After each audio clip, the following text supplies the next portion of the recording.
Tree Gunsmithing and Leatherworking. Glad you could come in and visit with us this evening.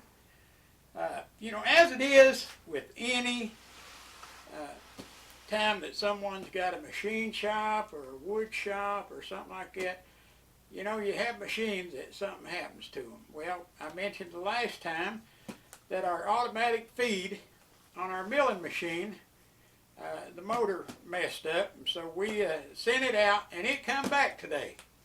And we'll open this thing up and put it on the gearbox, and then show you how that goes, and then we'll put it on the machine. Now, I've not checked it, so I don't know, but I imagine that, you know, this guy does a lot of work for me. But, you know, whenever you have a shop or something like that, unless you've got a lot of extra money to pay somebody to do that, then it's best to learn how to do it yourself, you know. But anyway, let me get in my pocket here. Wrong pocket. Try this other pocket. That one got a big hole in it. Not that I'm that poor, but back when I was married, the last Christmas I spent with my ex-wife, she asked me what would I want for Christmas, and I told her, I said, well, I'd like to have a new pair of jeans and maybe a big boy toy. You know, I was thinking of a gun or something like that. You know what she done? She bought me a pair of jeans and cut a hole in the pocket. So, I mean, you know. But anyway, let's get this box opened up here, and we'll see what we got in here anyway. All right, open this box up, see what we got. I'll tell you what, he packed it good. That's for sure. Yeah, let me lay this right here, and I'll get all this, get this motor out of here, and then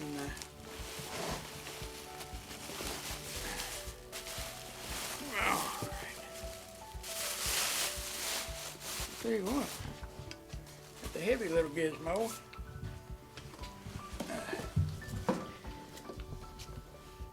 Yeah, when he called me and said he had it done, I was real curious on what had happened to it. And he said it was a switch is the only thing that went bad. He said everything else in that thing looked real good. So what we'll do is we'll get our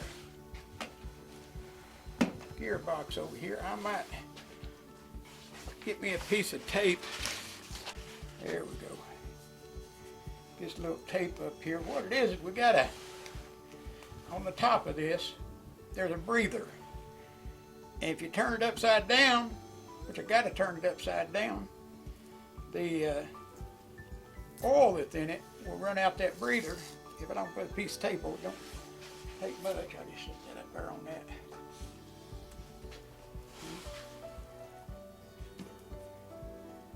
There we go.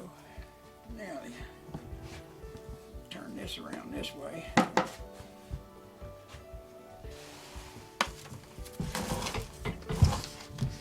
Turn this around this way. And what we got to do, we got to put that. This is one of them acrobatical things that you gotta, there we go.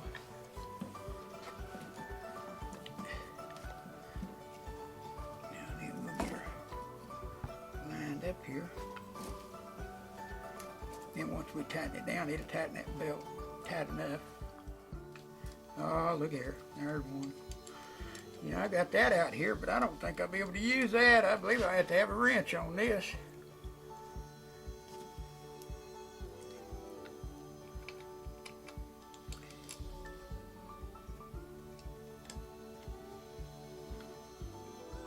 Now what we'll do, get this other one in, we'll slide it this way, and that will tighten up, this belt tighten up, that it won't slip. I planned on putting this together with an impact, make it real quick, but, oh yeah.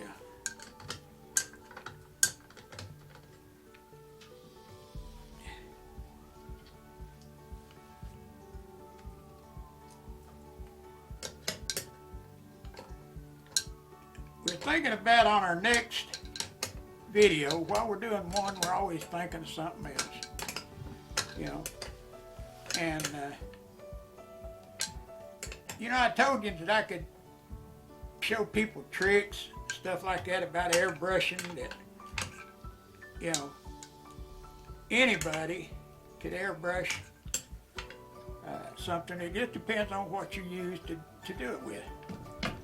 And I've talked to Kim, our cameraman, and I'm going to use him.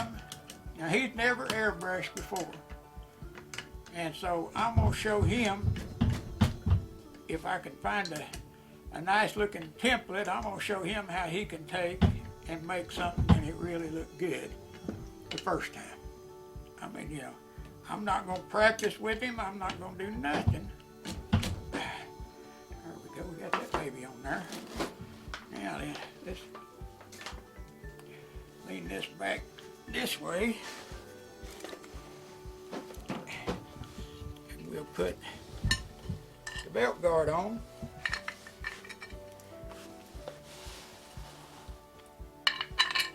I guess I could have painted it up, made it look pretty, but you know, with the chips falling on it and everything else, it doesn't matter. I mean, you know.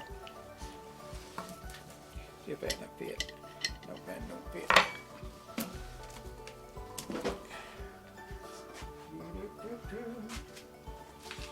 See if this will fit. I'll leave this one. Oh, look like save time. Save time. There we go. Now that's on there. All right. Now we'll slide this over here, and then we'll take this over to the machine and turn this up like so. And make sure we get our belt on our lower pulley. And that sometimes can be the trick. We got it. We've got it on there.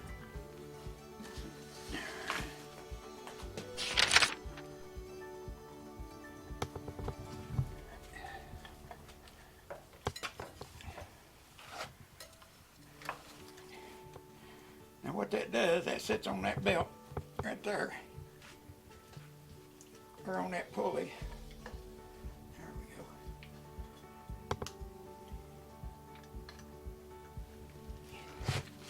Now let's see here if I can see where the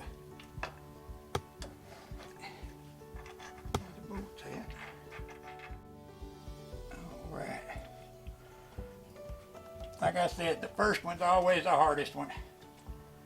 Once you get that,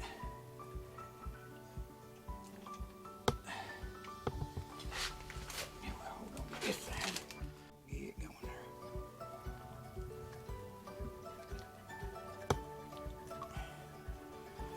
there. Yeah, if I can get, let go of this for a second, and I'll get over here and get my little impact.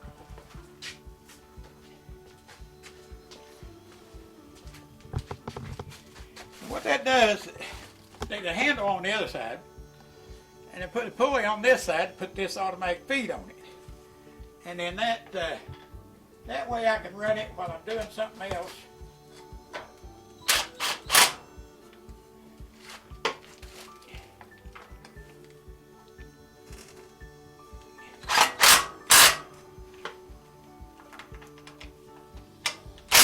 All right, that's good and tight. I don't want to over tighten it.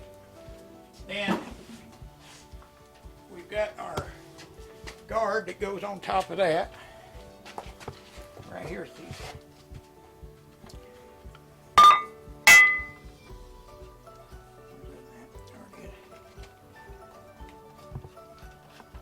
These, you just loosen them up a pretty good amount. And then it should slide right on there.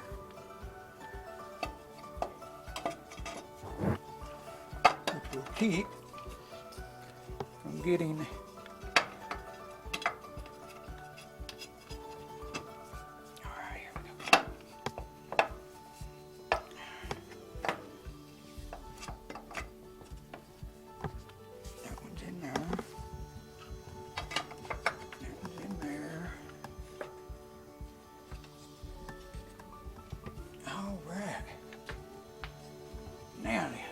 take our power cord.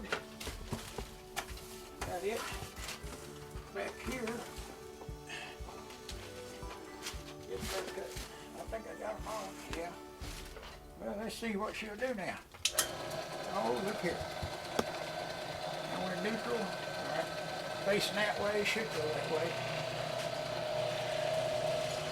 Now, I can take this, set it at what speed I want, and lock it down. I can go over here and be doing something else.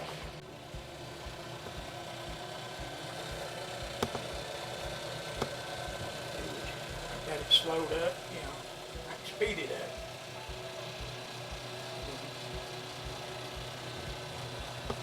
And that really makes it handy when I can set that feed to cut real slow and I'm over here on my lathe working with something else. You know, I'm sure glad I got that fixed. Because I tell you, I was having to turn it by hand. Now you can still, right here's the transmission on it. Right there's in neutral. If I push it that way, the arrow's facing that way, all right, it'll go that way. Now if I put it in neutral, it won't go nowhere. And I can turn it by the handle. See, you know, if I'm putting ports in a shotgun or something, then I'll crank it twice. You know, it puts it about, my port's almost a 3/16 of an inch apart. And if I want to go this way, then I just, you know.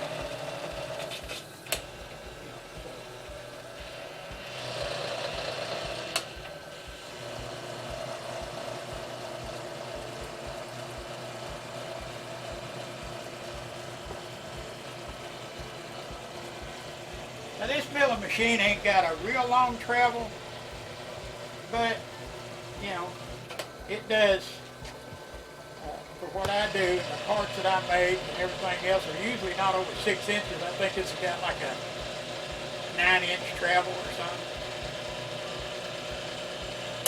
But anyway, that's it. Thank God that, you know, we've got it fixed. And I appreciate you coming in the shop, visit me with me this evening. It's something a little different, but like I said, when you own equipment, don't matter what it is. You know, I used to own a bunch of heavy equipment. Unless you've got just bukus of money to pay somebody to come out and fix it, then you need to be mechanically inclined enough to fix it yourself. And that's, I mean, you know, I'm a gunsmith, so you know I'm kind of mechanically inclined a little bit anyway. And so, you know, we just, that thing had went out, had quit, and we had to finish the job we was on by hand. It didn't take me long to figure out I got to get this thing fixed. But anyway, there it is, we got it fixed. Everything gonna turn out great now. That's what we used to put the trough in the stock. Right here, I'll show you on this one right here, is one we just got through camouflaging for a guy. Ain't that something? Don't that look good? And as you would know, it's a Ruger.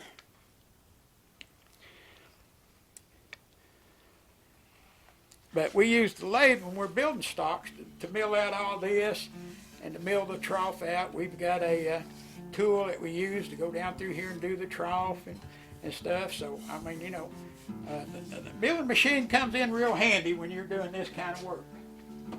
And but anyway, we still looking for the rest of them subscribers so we can give that t-shirt away. Be sure to tell your friends, you know, about us. Get them to, you know, nag them a little bit. Say, hey, man, you got to watch this old guy. He's something else. But I'm just country. That's what I am, country. That's it. And hopefully maybe I can show something somewhere along the line that will help somebody out, and they'll get it in their mindset, well, if that old dude can do it, I can do it, you know, and save themselves some money. I mean, you know, that's what it's about nowadays. I got a feeling we're going to have to really crunch down on that money. But anyway, like us, subscribe, and as I always tell you at the end of everything, I'll see you on the next video.